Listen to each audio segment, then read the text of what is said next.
अमेरिकी president Trump की एक बार फिर से कोशिश बुरी तरीके से नाकामयाब हो चुकी है और इस बार ऐसी नाकामयाबी मिली है कि भारत के दोस्त रूस ने अमेरिका में जाकर उनका ही प्रोटोकॉल तोड़ दिया। दरअसल 15 अगस्त 2025 को जब इधर भारत में आजादी का जश्न मनाया जा रहा था, तो वहीं दूसरी ओर अमेरिकी राष्ट्रपति ट्रंप ने रूस के प्रेसिडेंट व्लादिमीर पुतिन को अपने यहां बुलाया था, जहां खबरों के द्वारा बताया जा रहा है कि लगभग पुतिन और ट्रंप के बीच 3 घंटे की लंबी बातचीत हुई।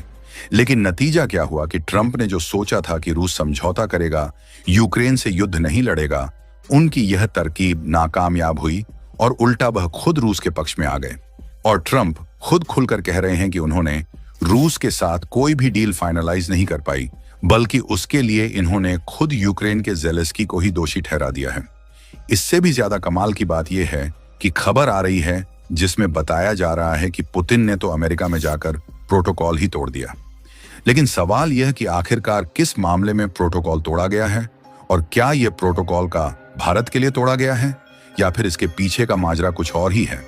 और इससे भी बड़ी बात कि अमेरिका में ट्रंप पुतिन की मुलाकात भारत के लिए क्या मायने रखती है, क्योंकि अमेरिका टैरिफ बम से नुकसान पहुंचाने की धमकी दे रहा है।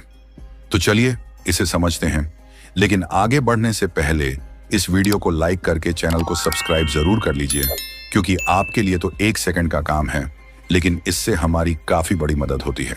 दरअसल देखा जाए तो इस बात में दो राय नहीं है कि यूक्रेन के साथ रूस का जो युद्ध अभी तक समाप्त नहीं हुआ है, इसे भड़काने का काम किसी और ने नहीं बल्कि अमेरिका ने ही किया है। क्योंकि अगर वह पीठ पीछे धकाधक हथियारों की सप्लाई यूक्रेन को ना करता, तो जाहिर सी बात है कि यूक्रेन के साथ रूस का ना तो इतना युद्ध भड़कता और ना ही इतने मासूम लोगों की जान जाती। लेकिन फर्क इतना था कि जब युद्ध को बढ़ावा देने के लिए यूक्रेन को हथियारों की सप्लाई शुरू की गई, तो उस समय अमेरिका में सरकार बाइडेन की थी, लेकिन अब सरकार ट्रंप की है।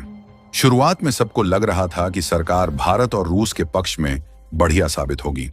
फिलहाल जैसी उम्मीद थी, शुरुआत में अमेरिका की तरफ से ऐसे संकेत भी मिले, जहां सबसे पहले तो जब ट्रंप और ज़ेलेंस्की के बीच मीटिंग के दौरान विवाद हुआ, तो उसके बाद अमेरिकन यूक्रेन को दी जाने वाली सभी मिलिट्री हेल्प को रोक दिया था।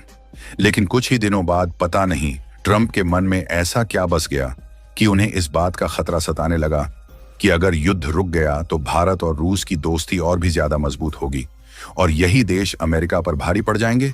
इसलिए इन्होंने अपने देश की अर्थव्यवस्था को बचाने की होड़ में टैरिफ लगाने की शुरुआत किया और भारत, रूस, चीन जैसे तमाम ब्रिक्स के देशों को इमीडिएटली टारगेट करते हुए और भी देश को निशाने पर लिया गया था कि उन देशों को अमेरिकी मार्केट से नुकसान पहुंचाया जा सके। फिलहाल ट्रंप ने अपना यह अचानक ऐसा फैसला इसलिए दिया था क्योंकि उन्हें इस बात की भनक लग गई थी कि भारत, रूस, चीन, ब्राजील और साउथ अफ्रीका जैसे देश मिलकर ब्रिक्स जैसा नया पेमेंट सिस्टम लाने की कोशिश कर रहे हैं, जो कि अमेरिकी डॉलर और स्विफ्ट पेमेंट का वर्चस्व समाप्त कर सकता है। बस क्या था, इसी की होड़ में ट्रंप प्रशासन पूरी तरह से भड़क गया और ब्रिक्स कंट्रीज को टारगेट करते हुए टैरिफ पर टैरिफ, धमकी पर धमकी और सैंक्शन पर सेक्शंस लगाए जाने लगे, ताकि भारत और चीन जैसे देश रूस से तेल भी ना खरीदे और रूस पूरी तरह से आर्थिक दबाव के कारण यूक्रेन से युद्ध हार जाए। इसीलिए कुछ महीनों बाद इसी बीच यूक्रेन को दोबारा से हथियारों की सप्लाई भी ट्रंप ने चालू कर दिया। इतना ही नहीं, केवल अमेरिका के द्वारा यूक्रेन को मिलिट्री सपोर्ट ही नहीं चालू किया गया, बल्कि बीते जून महीने में चुपचाप तरीके से बिना शोर मचाए ट्रंप ने यूक्रेन के साथ $30 मिलियन का समझौता करते हुए यूक्रेन को अतिरिक्त हथियार बेचा है और वह बात किसी से छिपी नहीं है। लेकिन हाल ही के दिनों में एक बहुत बड़ी दिलचस्प बात हुई। जैसा कि आप सभी लोग जानते हैं कि ट्रंप ने 25% की टैरिफ भारत पर अप्लाई कर दिया है और 25% की एडिशनल टैरिफ कुछ दिनों में अप्लाई होने वाली है। यही नहीं, बल्कि ब्राजील पर 50% टैरिफ, और कारण सिर्फ इतना ही, भारत और ब्राजील रूस के साथ सामान खरीदने और बेचते हैं। इसके अलावा पश्चिमी देशों ने मिलकर रूस पर बहुत ही हार्ड सैंक्शन पैकेज लगाते हुए भारत की second largest refining company Nayara को ही बैन कर दिया, ताकि यूरोप में नायरा तेल ही ना बेच पाए। तो आखिरकार भारत रूस से खरीदेगा कैसे? लेकिन भारत ने अलग अलग देश की मार्केट तलाश कर इसका भी सॉल्यूशन निकाल लिया। और अब मैं जो आपको दिखाने जा रहा हूं उसे ध्यान से देखिएगा।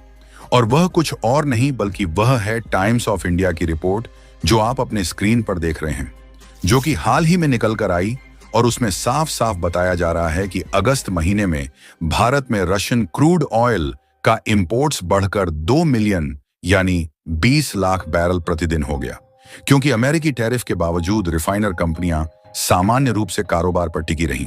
जबकि मैं आपको बता दूं, इसके पहले महीने जुलाई में प्रतिदिन रूस से तेल इंपोर्ट का आंकड़ा देखा जाए तो वह प्रतिदिन 16 लाख बैरल ही था।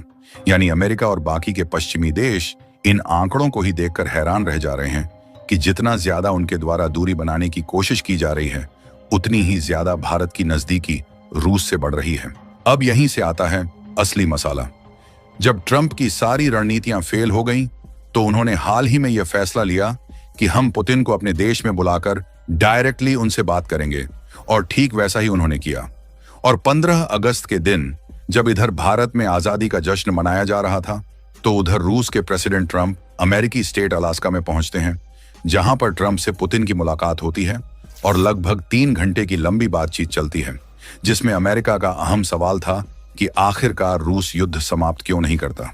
लेकिन रूस ने अपनी कूटनीति का इस्तेमाल करते हुए ऐसी ऐसी सच्चाई ट्रंप के सामने रखी कि अंत में वह भी हार मान गए, और उन्होंने सीधा इस बात का खुलासा कर दिया कि लंबी बातचीत के बावजूद भी यूक्रेन युद्ध से जुड़ा कोई भी फैसला उनके द्वारा रूस के साथ नहीं किया जा सका।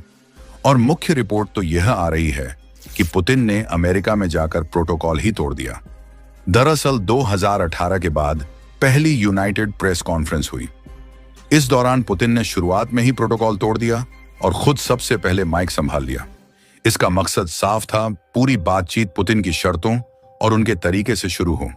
पुतिन ने प्रेस कॉन्फ्रेंस में अमेरिका और रूस के रिश्तों को पड़ोसी जैसा बताते हुए इतिहास और भूगोल का जिक्र किया।